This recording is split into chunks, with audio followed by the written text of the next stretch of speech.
to it. Last time we finished off talking about the average product of labor. We can also, not only can we calculate the average cost, we can also calculate the marginal cost. Thinking on the margin is very important both for businesses and for like individuals making their own decisions.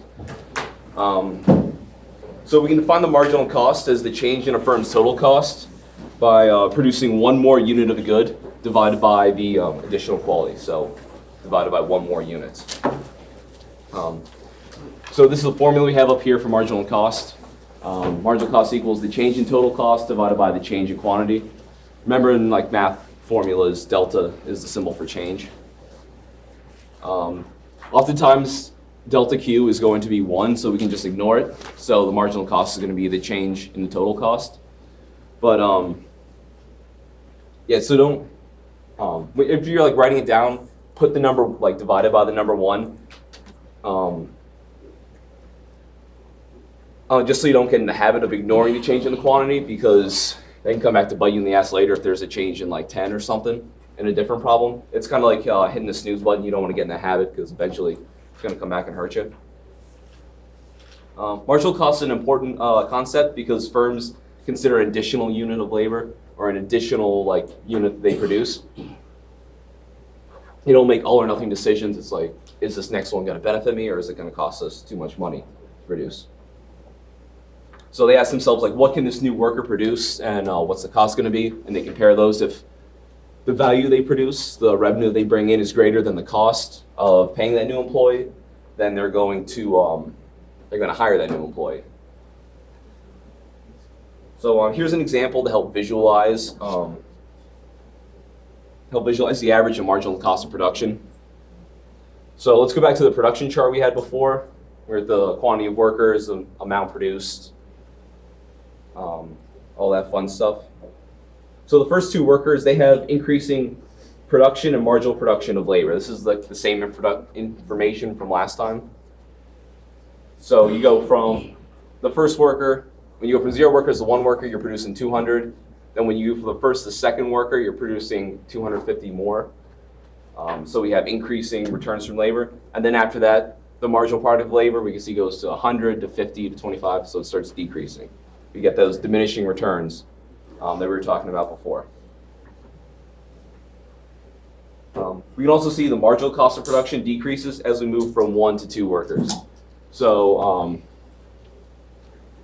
look over here, the marginal cost goes from 325 down to 260 because they're producing more pizzas.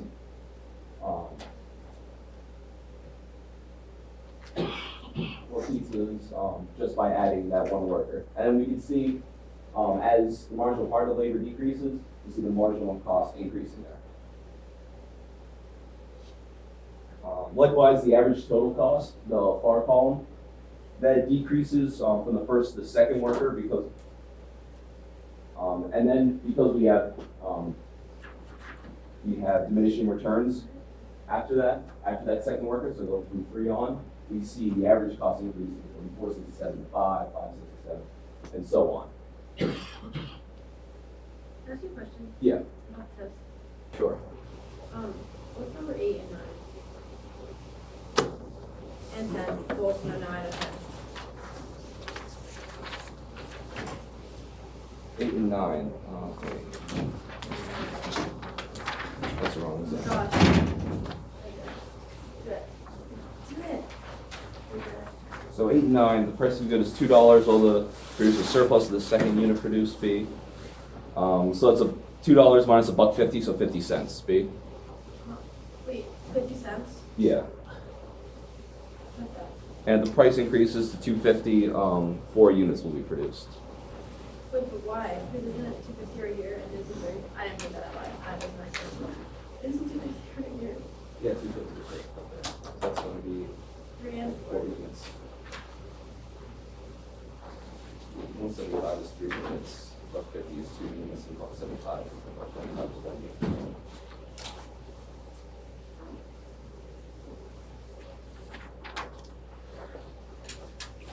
I'll show us late. So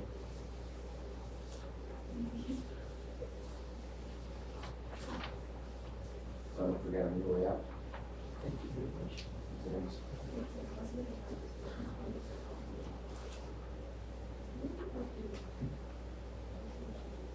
All right, so, yeah, so production is increasing here at a slower pace. Once we add 3 or more workers, you see production, the marginal part of labor, 200, 250, and then all of a sudden we're down 150. Because it's increasing at a slower pace, as we have more workers, the average cost is increasing.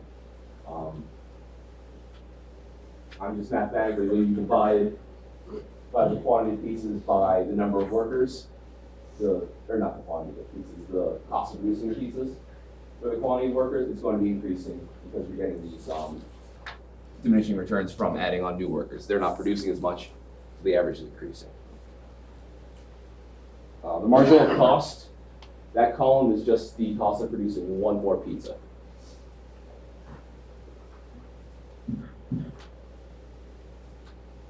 Okay, so turning to this graph here, we see the marginal cost curve right here, which sharply increases the same way we see the marginal cost sharply increasing. It goes from like $6 to $13 to 26. Here we see it jump up rapidly. The average cost curve is, you can't really see that it's orange, but it's this other curve right here. It's much more U-shaped than like the exponential marginal cost curve. This one looks a little odd, but normally your marginal cost curve is going to look like the Nike swoosh symbol. It's going to decrease a little bit and then tend to increase a lot more.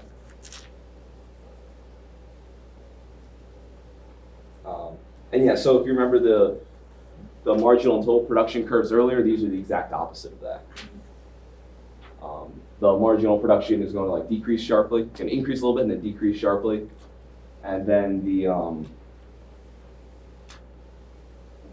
I guess the average product, yeah, the average product is going to be like an upside down kind of view. So the marginal cost of production is going to be based on the wages in this example because that's the only variable cost we have. Remember, this is like a really simple, there's just one fixed cost and one variable cost. So when the additional output from each worker is increasing, the marginal cost is going to be falling, and that's like the very beginning of that marginal cost curve. Now, as long as the marginal cost is below the average total cost, the average total cost is going to be falling. So where the marginal cost here, like this curve is underneath the average cost, you see it's decreasing. And you think that makes implicit sense, like if you add a number that's below the mean, it's going to bring the mean down. And then after they cross, when the marginal cost is greater than the average total cost is going to be increasing. Again, if you add a number that's above the mean to a group of numbers, it's going to increase their mean. So there's nothing funky going on here.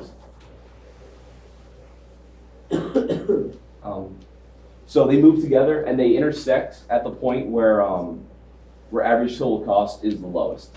So it's at the minimum of this U-shaped curve here, the average total cost curve, that average total cost and marginal cost cross. And that's gonna be important later.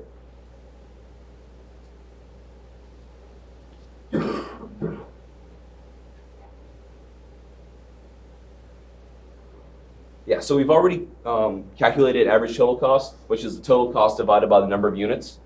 We can divide total cost, remember, into fixed costs and variable costs. So we can calculate the average fixed cost and the average variable cost, breaking down the average total cost into each thing that makes it up. So the average variable cost is obviously just the variable cost divided by the number of units. And the average fixed cost is the fixed cost divided by the number of units.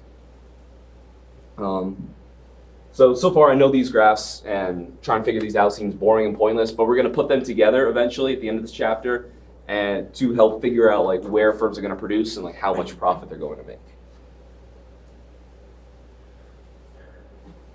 So here we have all four of these cost curves graphed.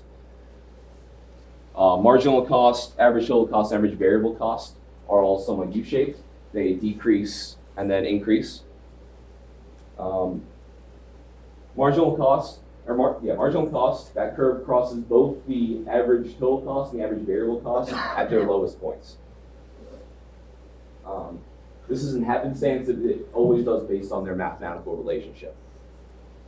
If you add a number that's like the same as the mean to a group of numbers, like the mean's not going to change.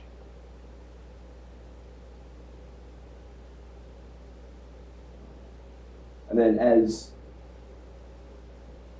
this curve right here is the average fixed cost. Note that it constantly decreases across like the entire quantity of production. Obviously, if you're producing more units and the cost isn't going up, then the average fixed cost is going to go down.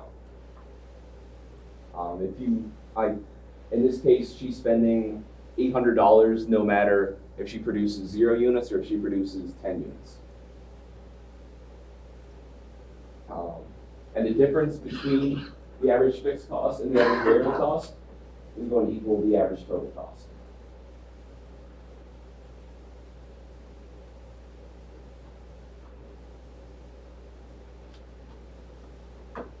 Okay, do you guys have any questions about how these curves work so far?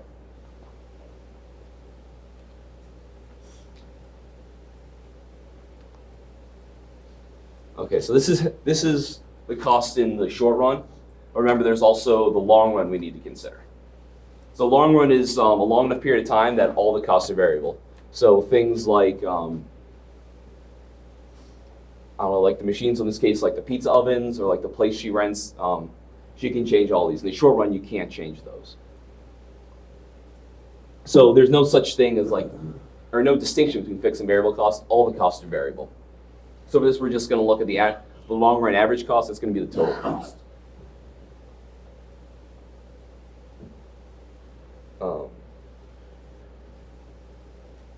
Yeah, so in the long run, Jill can choose to buy more pizza ovens, expand the restaurant. Like these things aren't fixed like they are in the short run.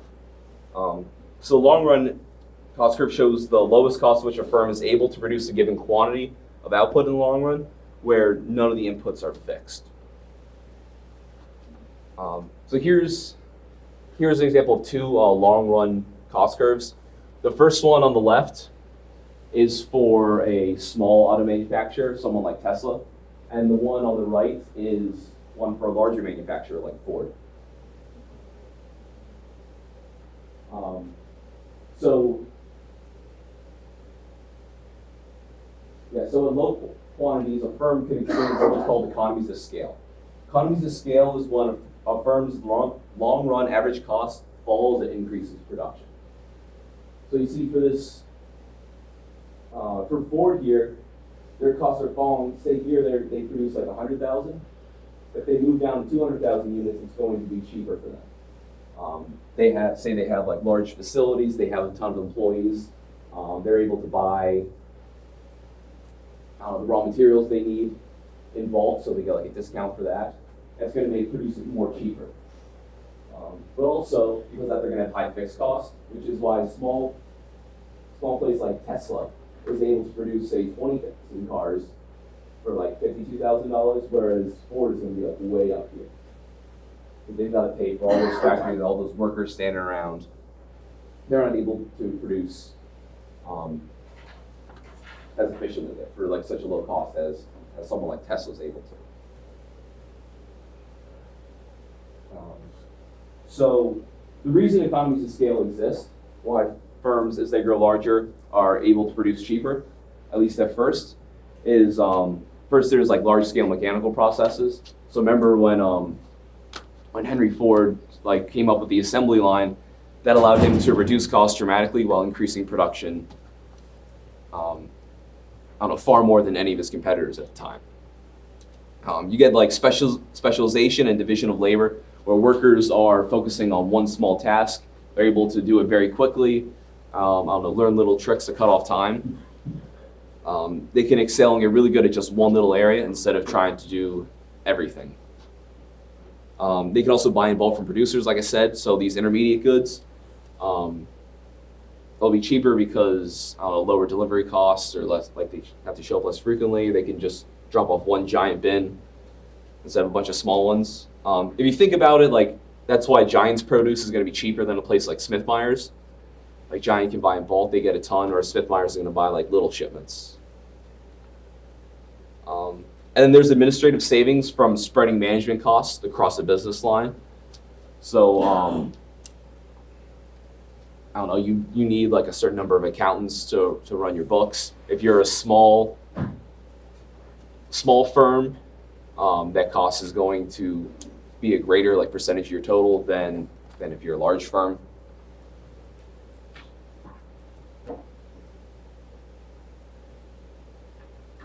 Okay, so at some point, growing larger doesn't increase your economies of scale. This is called the minimum efficient scale. This is where all economies of scale are exhausted. So you see on this chart, there's another curve. I don't know what company this is for, but let's say that's Ford over time. If they want to expand, right here at 200,000, they hit the minimum, and it's just flat across there. So if they get any larger, they're not decreasing their average total cost. They can still produce more without increasing costs, but they're stuck there at that level. They can't get it any lower, any cheaper without some sort of breakthrough.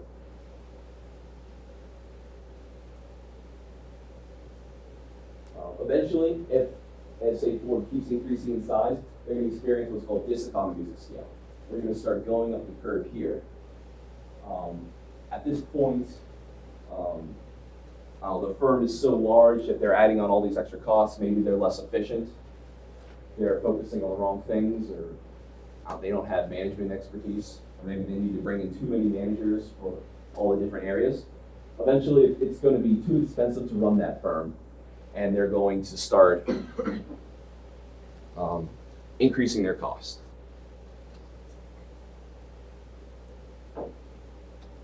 Yeah. So this just shows like the area of a long run cost curve. Right here, you have economies of scale. The average cost is decreasing as you're producing more. You're becoming more efficient because of your size. You're able to, for all those reasons, maybe you're able to buy in bulk. You're able to like specialize with dividing of labor. Here you get your constant returns of scale, where you're producing more, you're not increasing your total cost, but you're not decreasing them anyway. You're not benefiting from this additional size. And then finally, your diseconomies of scale. At this point, it's becoming more expensive to get bigger.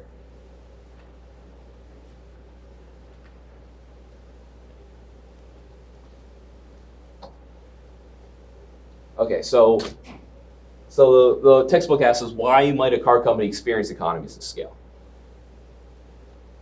So production might increase at a greater than proportional rate as inputs increase. So as you're adding one more piece of like capital machinery, or you're adding one more worker, they're producing,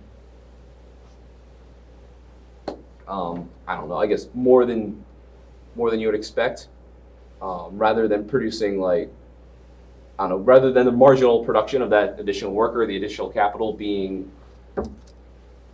one or being the same as like the previous worker or piece of capital. Now it's going to be greater than that. For some reason, this especially happens early on, like when companies are smaller rather than when firms are getting larger. Like we saw for Jill, like her second worker added on 250 pizzas, and while the worker before that was just 200.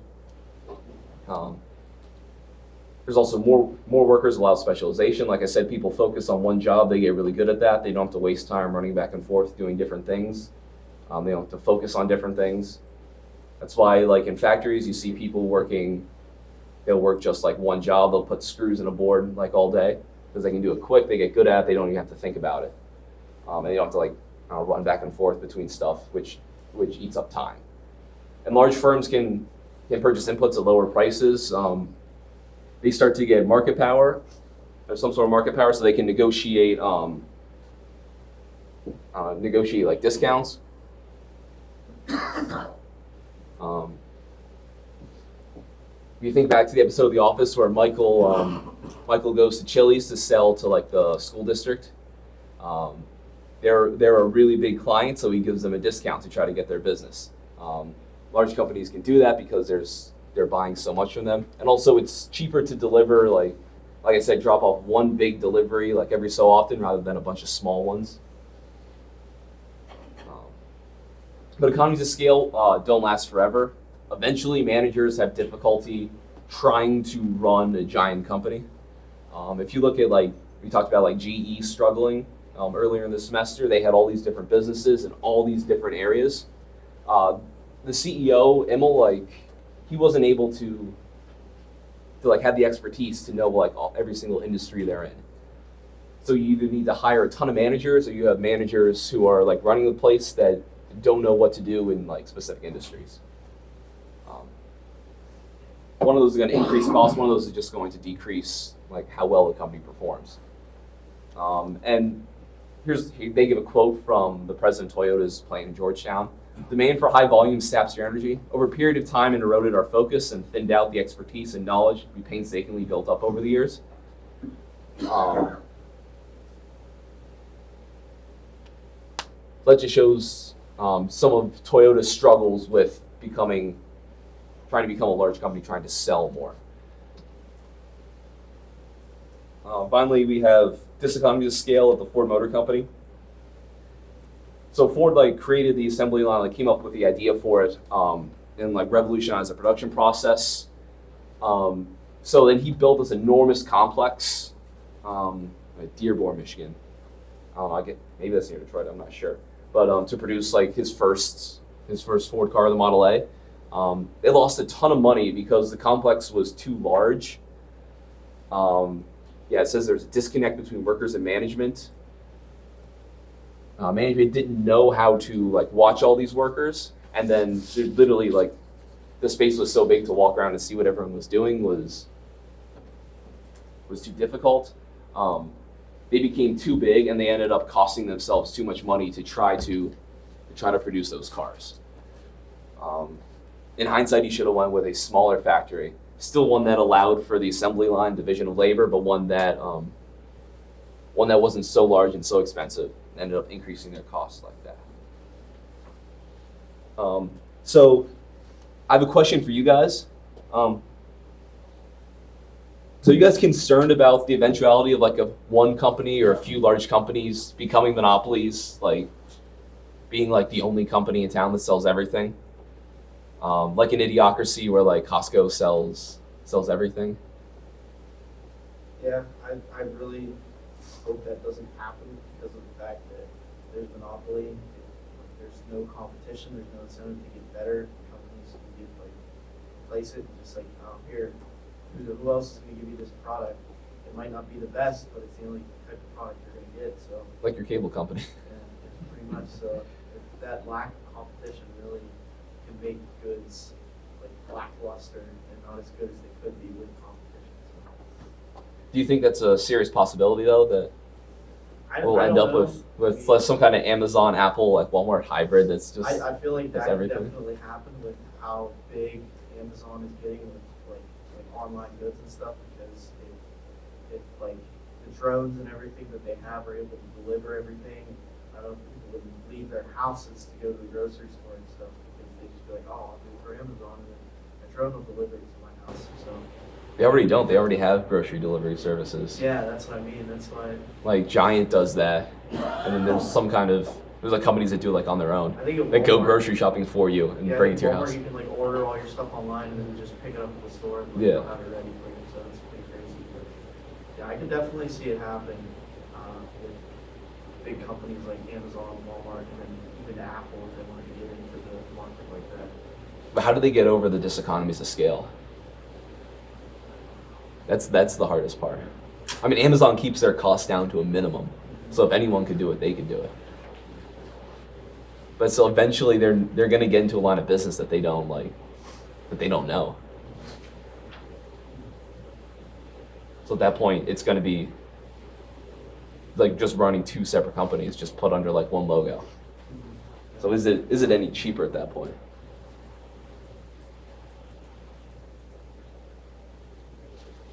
Does anyone else have an opinion? I mean, I kind of feel like that's what gas was in Altoona until Rudders came. Everybody just wanted sheets. That's what you do, is just go sheets. Until Rudders came, they dropped the prices about 10 cents. so everybody started going over Rudders.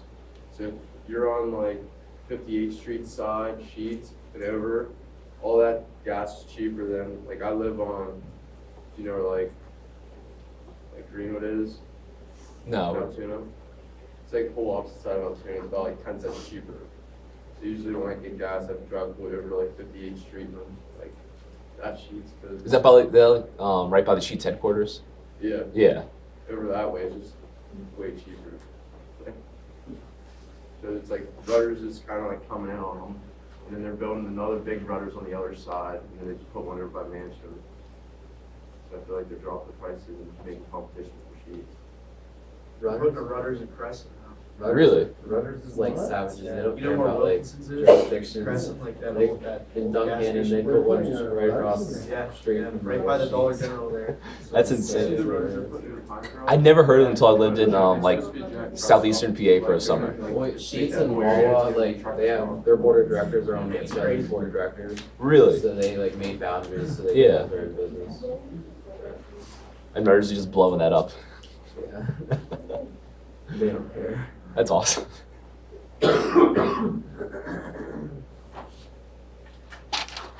All right, so Ronald Coase, we talked about last chapter. He also thought about this back in the day. So he thought about, why does a firm exist? Like, why don't we just, everyone work for themselves? So he came up with an idea of the firm based on transaction costs, because that was like his shtick. So in his mind, the firms are an example of central planning.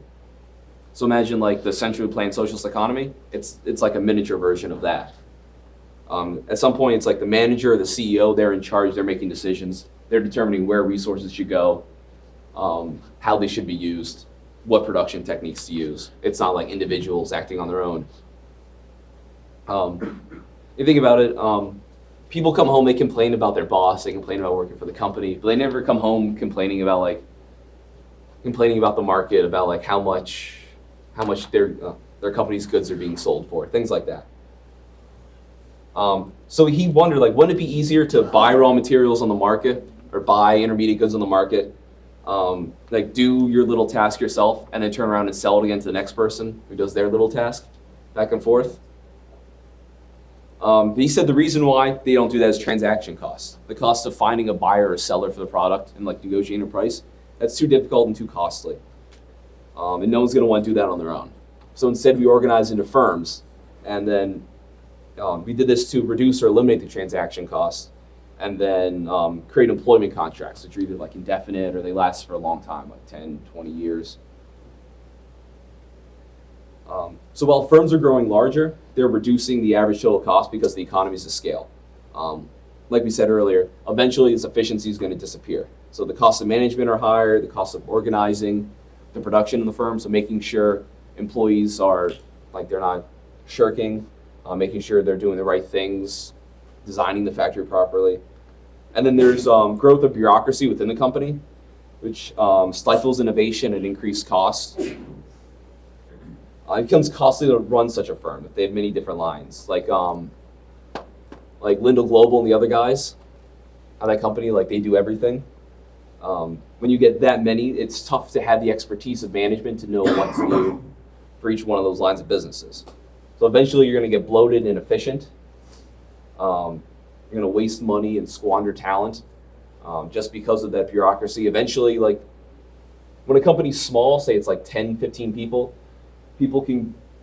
they have some sort of freedom to act on their own, to figure out what to do, how to produce things, what method they want to use. But as the company becomes larger and larger, it becomes less and less the case. Their roles are more rigidly defined. You have to go through like HR to do all these sorts of things. You have to go through 6 layers of management. It becomes expensive, it slows it down, and prevents more innovation. And when one company can't innovate, another smaller company can come in and innovate. Entrepreneur can come up with a new idea, like, on their own, start their own business to compete against them. So through all this stuff, Coase says there is an optimal size to a firm where it minimizes costs and they can maximize their profits. But in a competitive market, he says it's not a monopoly. It's going to be much smaller than that. In some lines of business, it's going to be large. I think Amazon shows that very well. They're able to keep decreasing costs as they get larger. But eventually, like at a certain point, you can't decrease costs anymore. You can't become more efficient, and all the extra managers, all the extra BS is going to weigh the company down. Like my mom used to work for St. Jude Medical, like a medical device company, and they were a smaller medical device company. And they got bought out by Abbott Laboratories a couple years ago. Abbott Laboratories is much, much larger. And she said the difference in the companies is insane. The bureaucracy of Abbott really weighs down on them and stifles them. It's much more difficult for them to do a lot of things they used to do at St. Jude.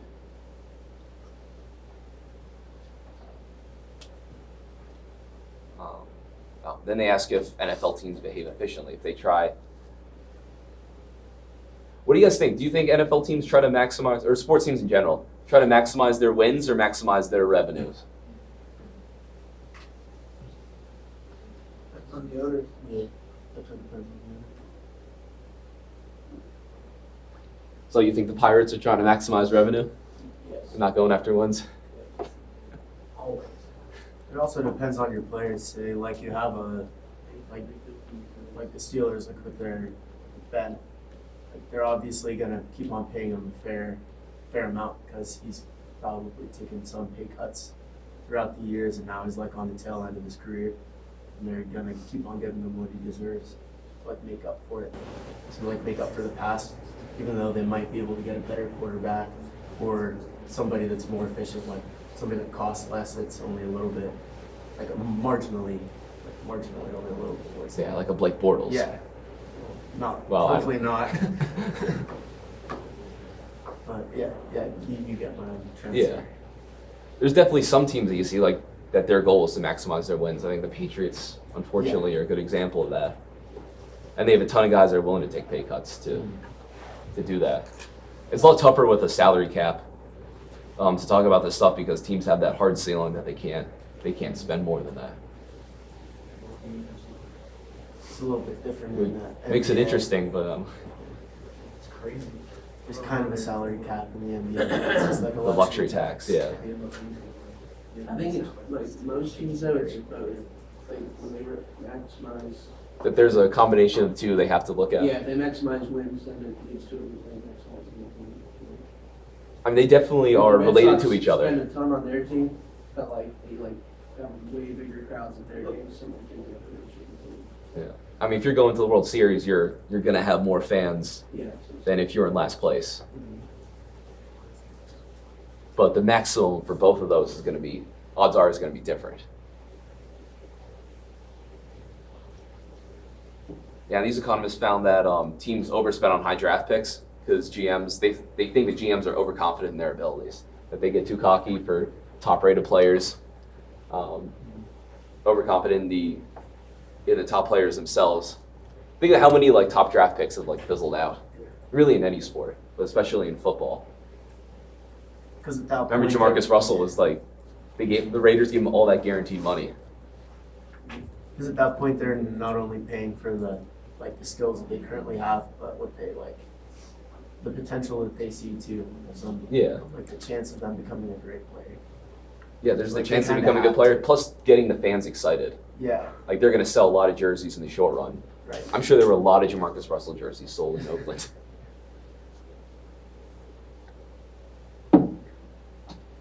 All right, so that's the end of chapter 11. You guys have any questions about these cost curves, about how this works?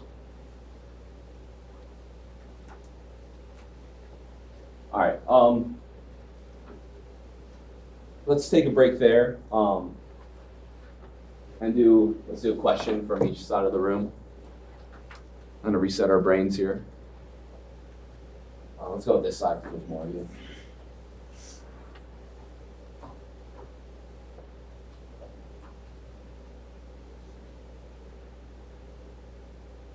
Maybe we should start the other side. All right, you guys, you six. Any questions about anything? Anything? Yeah. Well, the syllabus assist exam is on the 4th of April. Yes. Is that moved down? It's not moved. So it still is April 4th. Yeah. Next Thursday. That's crazy. So next Tuesday will be a review. School ends in 1 month, guys. I know, I'm not gonna be here that Thursday and the following Tuesday, so. Wait, when's that test? Thursday? April 4th? I got really, so that second assignment that we have is coming up like the end of April, when it Yeah. gets closer, are you gonna go over that more? Yeah, it's gonna be like the same as the first one. Actually, would you guys rather, I have it down for you guys like to do a presentation in class. Would you rather do that or just turn in like the page and a half like last time? Page and a half. Mm. Would anyone rather present theirs? I need to give a presentation on Thursday. Something up to- That's what we drop the graphs. Presentations at 8 AM doesn't go well. Yeah. All right, okay. Weekend, you're right, I mean, it can. Okay, if you want we can it change it to writing if you guys would prefer that. Especially because of like all the missed classes were like falling behind, so I don't mind. Yeah, having everybody present and take up a chunk of time too. Yeah, I'll be like a whole class at least. Okay, so we'll do that. We'll make it a written assignment. I'll make sure to change it on Blackboard. This is less of a question, more of a comment, but you Yeah. can see like how monopolies lower the quality of like products by like Torb and Frankie's, like it's monopoly and the food is like terrible. Yeah. Yeah, Is that the only we ones went in allowed there to be last here? night because it said Tor's supposed to be open 8 p.m. to 11 p.m. now. Yeah, I spent Yeah, all of was it my Torb? Frankie's money when It was Frankie's was really open, great. because I Yeah, thought it like was stupid. Torb is It gonna wasn't be good? so No, I didn't even buy it. I was like, Torb being the at 8 thing said o'clock that is Torb gonna be being better. open. How much of that is the monopoly and how much of that is them having to mass produce food? Wait, was it Frankie food though? Yeah, that, Well, it's they wouldn't a have to good mass story. produce it, it Look wasn't at just it. like a contract between partners So and many the people school, love Frankie. you know, like they. It's hard to imagine this place being able to support like multiple cafeterias. I can see a bunch of restaurants. Like the. Like most schools have like multiple real restaurants. Yeah, on like what I'm campus. saying, like instead of having like just Frankie's, or like what they're doing now is like, Have a Chick-fil-A, have Chipotle. yeah. Have a like Chinese Publix, place, like- Subway, yeah. Yeah. It's like they're better food, and it's still cheap if you could just use your meal plan, you know? Yeah. Cause it seems like if you look at your meal plan, like you're paying like almost $20 a meal. It's insane. And like look at the quality of food you're getting. Like, you should be getting better quality food for $20 a meal. Yeah, there's definitely a lot of like the monopoly affecting the quality of food, Yeah. especially a place like Frankie's. Like a restaurant like that should have good food. Yeah. And good But employees. at Tor, there's a certain amount that is just the fact that it's mass produced. Like Right.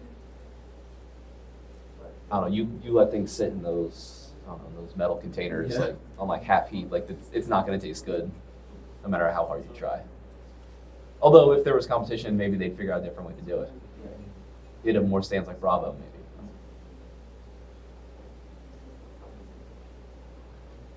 But I won't complain about that food anymore. I hate when we have to take like people applying for jobs. We take them up to Torbian for lunch.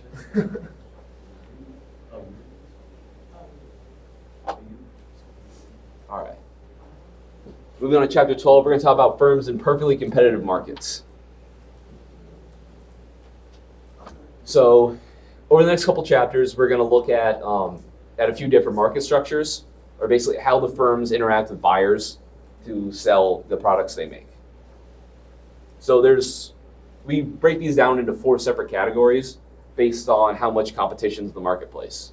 First is perfectly competitive markets. This is like an idealized model that economists created of complete competition. Next is monopolistic competition. Monopolistic competition is it's a lot of firms, but they are selling differentiated products. And perfectly competitive, they're all exactly the same. So you can think of firms having their own like tiny monopoly over like the good they have. It's like an education at St. Francis is different than an education at Mount Aloysius, which is different from Penn State. To say they have a monopoly in their own like narrow area, but overall they're still competing like for education in general. Next is oligopolies. That's a few sellers. Think of it like a cartel. There's a few sellers getting together. It's difficult for someone else to break into it. Sometimes there's collusion, like your Sheetz and Wawa. And finally, there's monopoly. This is the least competitive. That's just one firm in the market. They're the only producer. They're the only ones able to sell goods. So each of these is applicable to different real-world markets. Like all these take place in the real world. And by studying these and using the cost curves we went over last chapter, we can get insight into how firms behave in these markets and why they act the way they do. Okay, here's just a chart that shows the differences between these four market structures. Give some examples. So examples of perfect competition, which we're going to talk about today, is growing wheat and poultry farming. We talk about agriculture the most because that's when all the goods are going to be exactly the same. If you get into clothing, you can differentiate clothing somewhat. Furniture, you can differentiate. Automobiles, restaurants, all these sorts of things don't fall under perfect competition because you can set yourself apart by quality. You can charge different prices. We'll see in perfect competition, you can't do that. So in the perfectly competitive markets, this rarely, if ever, exists in the real world, but it's an important model to look at to try to understand like how firms act. So in this case, there's going to be many buyers and sellers. So there's a ton of people that buy these products, and then there's a ton of companies that make them. And the firms sell identical products. So like if you're buying, an example they give is wheat, no matter who you buy wheat from, it's going to be pretty much the same.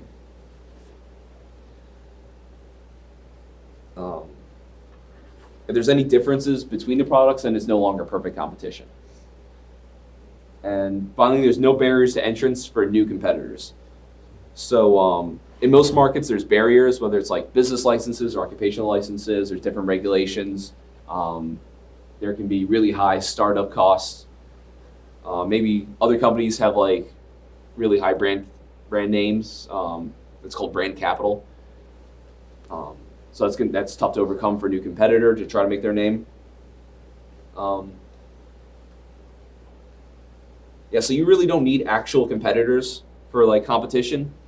So perfect competition, even if new firms aren't jumping in all the time, if there's the threat that they can get in, if there's a very low cost to entering, that they just like quickly start the company and can get out there producing stuff, then firms will behave as if they're being competed against because they know it's a possibility or a likelihood that these other companies are going to come in and start producing. So then they have to like keep their prices low and their quality high to prevent that from going on. Like you look at St. Francis, there's a high barrier to entry to starting a college. It's very expensive to get it up and running, to build the place, to hire all the professors, bring them in to try to get your accreditation. So there's not a lot of competition because of this barrier to entrance.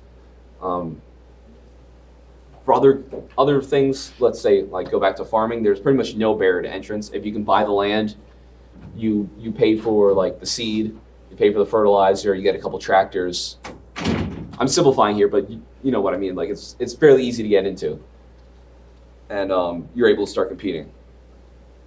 If any of these three categories don't hold, then it's not perfect competition. So for an example, agriculture meets all three of those. What about restaurants? Do you think restaurants meet all three of these?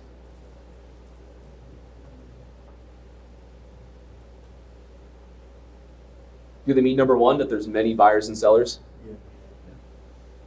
How about selling identical products? Are you What talking is about that? a specific like type I'm of talking restaurant? about restaurants in general.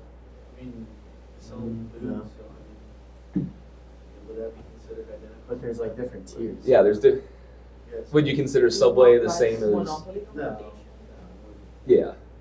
Yeah, it would qualify as monopolistic competition. Because you're selling, like, you've got super high-class restaurants. You can go to a Brazilian steakhouse and spend like $150 on a meal. That's like made specifically for you, where they ask you all about like what you like and what your hopes and dreams are. And then you go to like Frankie's and they just like throw it down on a plate and like throw it at you. After waiting for like 45 minutes. And it still costs $150 a week. Yeah, costs are pretty much the same. That's it. And finally, barriers to entry in the market? Are there barriers to entry to start a restaurant? Not that bad. Yeah. No, yeah, comparatively there's- to other businesses, it's not.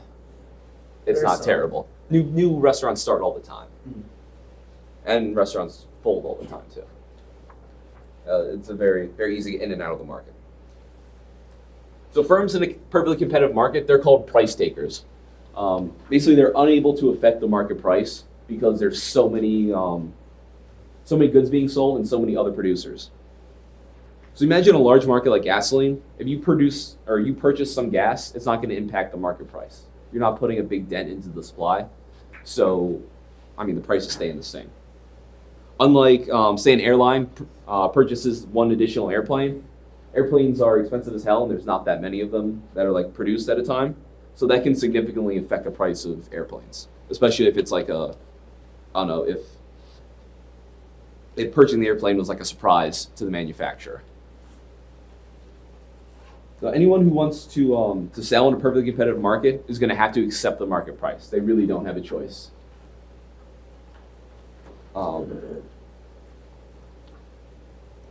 Yeah, because each firm in the competitive market is small compared to the market as a whole. So you really, if you try to sell for more, they'll just buyers will just go to a different company because it's all the same. There's no reason to stay loyal to one company if someone else is offering it cheaper. So you go and jump on that. And firms, if they try to lower their price to sell more, all it's going to do is lose them money. They're going to make less money than if they keep it at that price, at the market price. Yeah. So by definition,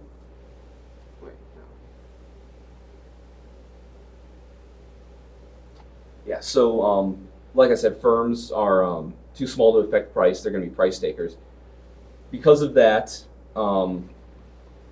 because they have to sell at the market price, no matter how many units they're going to sell, their demand curve is going to be perfectly flat at whatever the market price is. In this example, for the farmer, the price of wheat is going to be $7 a bushel. So no matter how many bushels he produces, he's going to sell it for $7, whether it's 6,000 or 15,000 or 50,000. I know this is unusual from before. We said demand was downward sloping. But in this case, it's going to be flat for each individual firm. This isn't for the market as a whole. It's just for individual firms.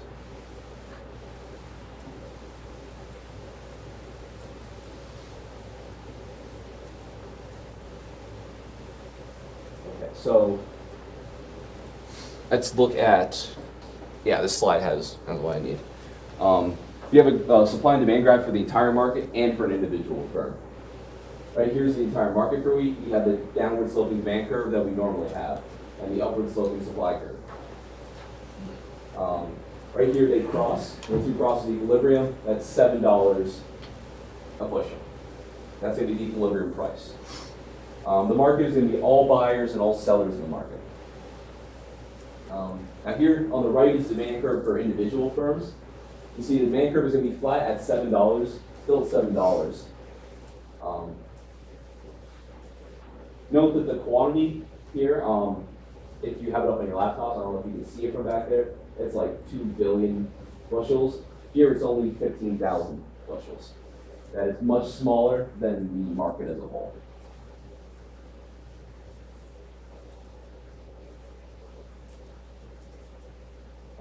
Yeah, and the reason why this is flat, again, is if he tries to sell it for more, no one's going to buy it. And if he sells for less, he's not going to maximize his profit. It's not going to be worth it for him to do that.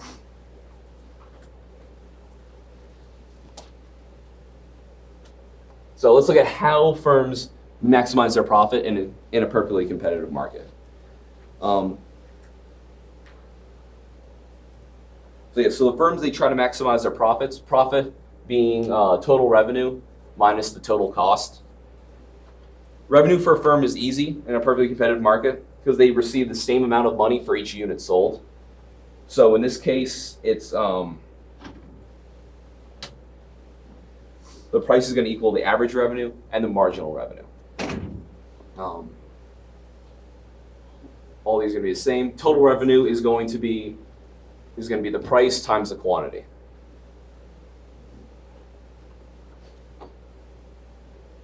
So now, average revenue, that's the total revenue divided by the quantity or the number of products that are sold. So total revenue divided by Q. And marginal revenue is the change in total revenue divided by the change in the units sold. So that's delta total revenue divided by delta Q. So they use a farmer as an example for this. So if our farmer produces 10 bushels of alfalfa, because the alfalfa is sold for $7 for each bushel,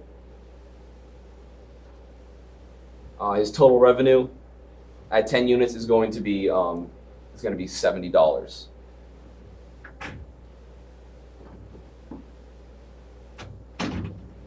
Every time a bushel is sold, it's going to increase by $7 again because the market price doesn't change. It's 7 no matter how many bushels he sells. So your average revenue is going to be total revenue divided by the number of units sold. Total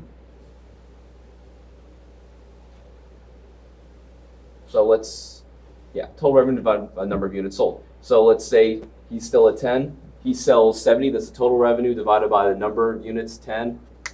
That gets us $7, which is the exact same as the price. Now the marginal revenue in this case is going to be $7 again because let's go the change in total units. So going from 63 to 70, that's a change of 7. Number of units going from 9 to 10 is 1. 7 divided by 1 is 7. So in this case, like I said, the market price, the average revenue, and the marginal revenue are all going to be equal to each other. That's a rule for perfect competition.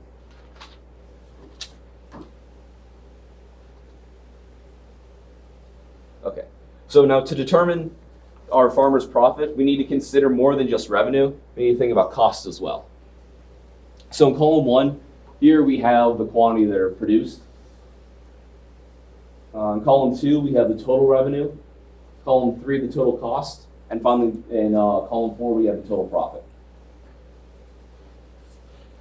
So if he produces 0 bushels, his total revenue is going to be 0. Obviously, he's not selling anything. But the total cost is going to be $10. So now the profit is actually going to be a $10 loss. Someone tell me what that $10 total cost is in this case? Why Xeraphi's not producing anything?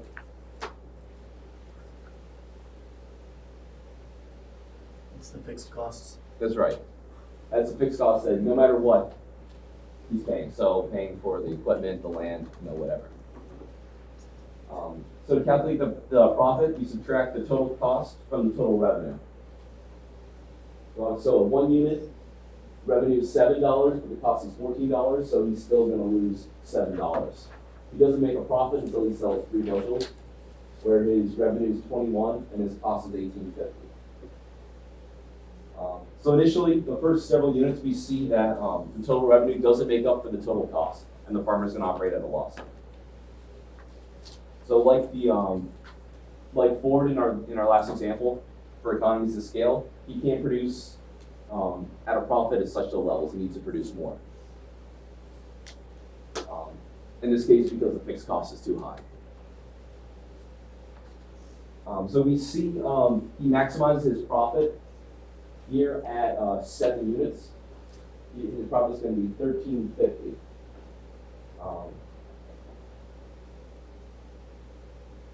If he produces 8 bushels, his profits are going to decline to $11.50. So he's going to lose $2 of profit if he does that. So obviously, he's not going to do that extra work to make less money.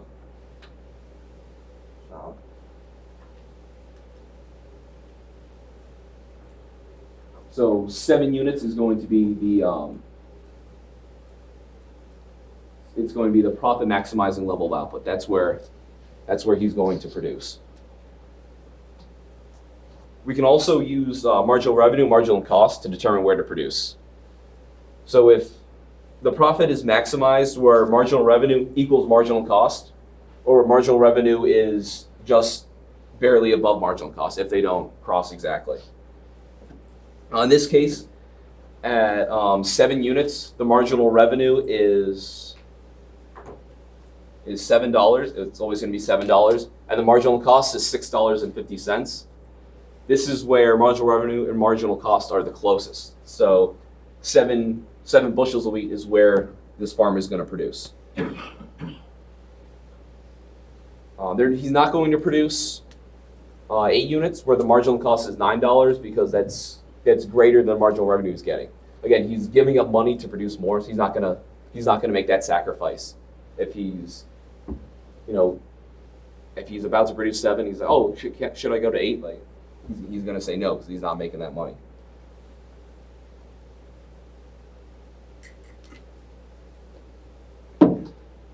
Now we can use graphs to figure out where the profit maximizing level of output is. So if we graph marginal revenue, marginal cost, you can see that. Marginal revenue, again, is equal to the price, so it's going to be flat at $7. $7 being the equilibrium market price. And then your marginal cost curve, like I said, it's going to be like an empty swoosh. It's going to decrease initially and then increase. So if I want you to draw a marginal cost curve on a test, this is the basic shape to do. So the firm maximizes their profit by producing where the marginal revenue, marginal cost curves intersect. So right here. In this case, because we're working with whole numbers, it's going to be at 7 just before that. But in a normal situation, it's going to be right at that exact point where they cross.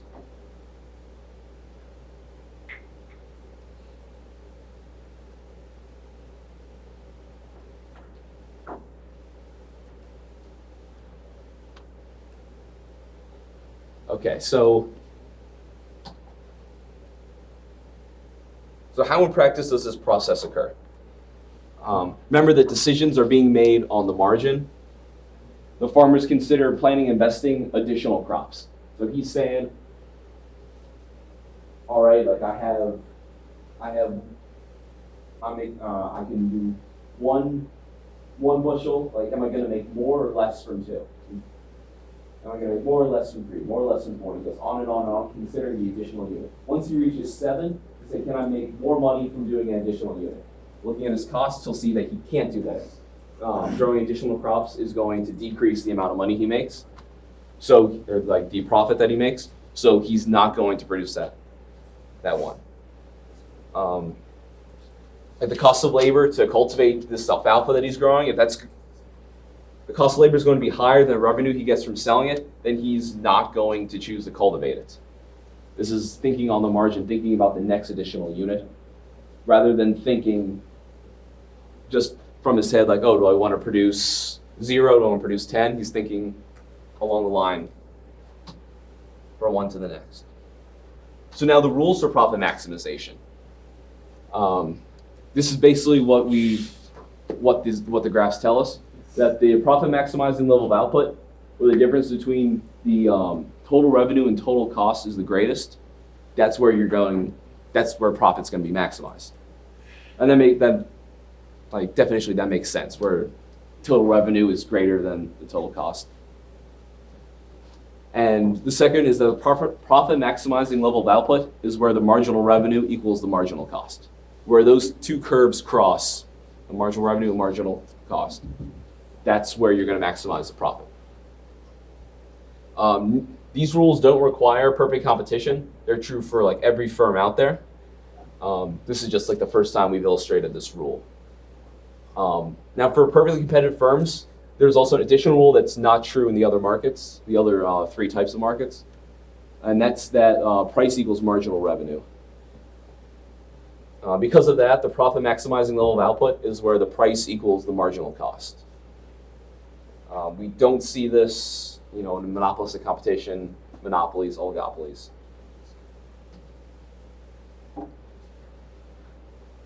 So let's continue using cost curves and graphs to show the profit or loss. So we know that profit equals the total revenue minus the total cost. And total revenue is the price times the quantity. So you can substitute that, and profit equals the price times the quantity minus the total cost. So then do some math, divide both sides by Q, and then multiply both sides by Q. And you end up with the profit equals the price minus the average total cost, both of those times the quantity.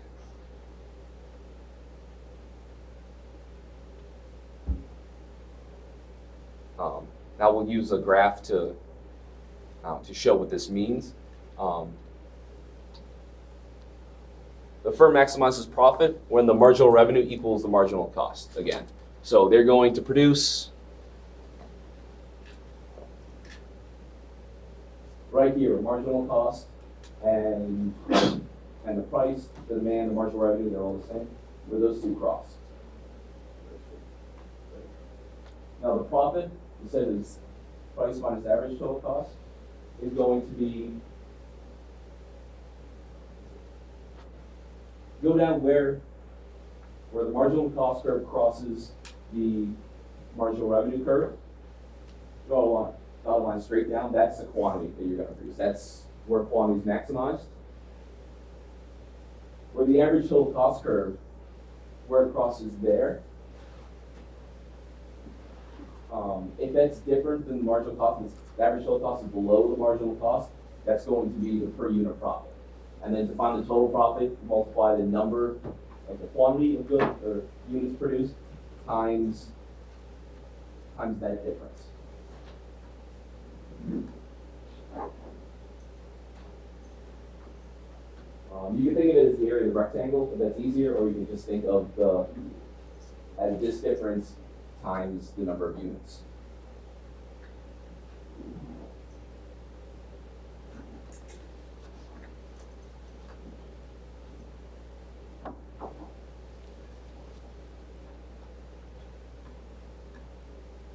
Okay, so an easy way to make a mistake here is to think that profit is maximized where the marginal cost and the average total cost curves cross each other. That's wrong. That's maximizes the per unit profit, but not the total profit of the firm. And that's what firms are concerned about, is the total profit that they receive. The next few units, like it says here, the next few units bring in more marginal revenue than marginal cost, the marginal cost to produce them. So they're going to increase the profit. And that's going to be all the way up until the marginal cost curve crosses the marginal demand curve. Okay, I'm going to end there for today. Before we get into break even, loss and profit, just know for next time that average total cost isn't always going to be below the marginal cost curve at the at the equilibrium, like where to produce. And whatever that difference is determines whether you operate profit, loss, or break even. No, you can keep those. Yeah, keep the exams.